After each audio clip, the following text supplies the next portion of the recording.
Book of the Ensign, the first collection of writings. Chapter 1. An Ensign unto the Nations. The Book of Oracles, beginning from whence it was, as thus declared, bearing record of Isaiah the captive.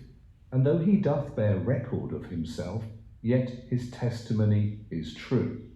For it was revealed unto him through the Holy Scriptures his commission in the end of days, that all righteousness would be fulfilled, according to all that which is written in the prophets. And Adonai will lift up an ensign to the nations from far, and will hiss unto them from the end of the earth.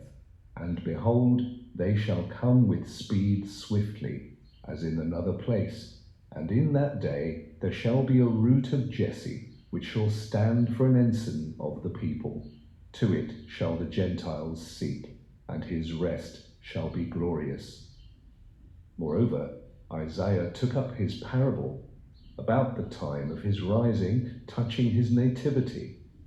And thus said he, Now there once was a woman who, being fruitful, didst bear many comely children, as at the time of youth, who toward her latter walked naked and barefoot, as a sign and for a wonder concerneth the things which must shortly come to pass.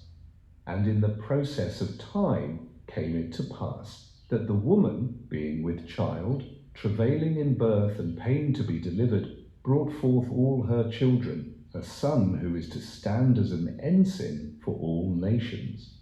But Satan stood afore the woman to resist her at the time appointed, in which she was ready to be delivered, for to destroy her child as soon as it was born. Notwithstanding, the woman, soon to flee, would escape her trouble unto a place Yahuwah Adonai hadst prepared for her, that where he is, there she would be also. Thus the woman rescued of El accomplished her times of trouble. Wherefore Yahuwah Shammah didst number her days 62. Yet there was another woman who was a widow, well stricken in years beyond childbearing, and she accomplished her days of about 84. For she, departing not from the temple, didst so till she couldst no longer. And she served her Eloah in obedience and in sacrifice continually, both night and day. Now the widow, before her days were fulfilled, prayed unto Yahuwah Yireh to receive a child to raise, though her womb being shut up by reason of old age. And although she was well beyond years of child-rearing, gave she thanks likewise unto Yahusha, her Eloah. For she counted him faithful, he who had promised. For the widow lauded him, extolling him publicly as most high, even on account of her already answered prayers, though not as of yet seen. Therefore came it to pass, before the woman fled away, that she inquired of the widow to take her son and care for him, knowing the day of her departure hadst drawn closely nigh at hand. For the woman was greatly afflicted with weaknesses and infirmities. Thus the child was given in unto the care of the widow immediately after it was born. And in those days there were certain saints, greatly filled with the Ruach Yahweh.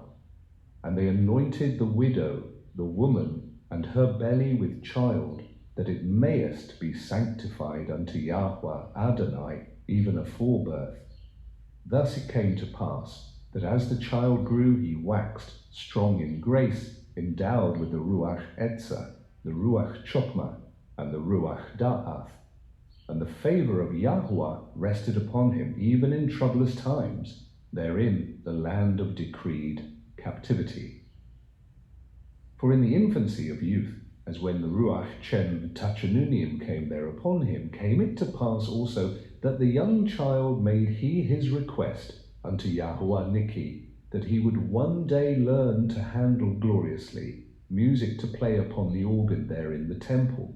Yet as the child grew continually, troubled he the widow, who was well beyond years of child-rearing, and as a thorn in the flesh troubled he the widow so exceedingly, that if it were possible, it would hath repented her for raising him as her very own. Yet, though knowing not what purpose it was placed there to fulfill, proved it to be a blessing. Yet in the latter years according to the process of her prayers, for the widow's prayers were fully answered.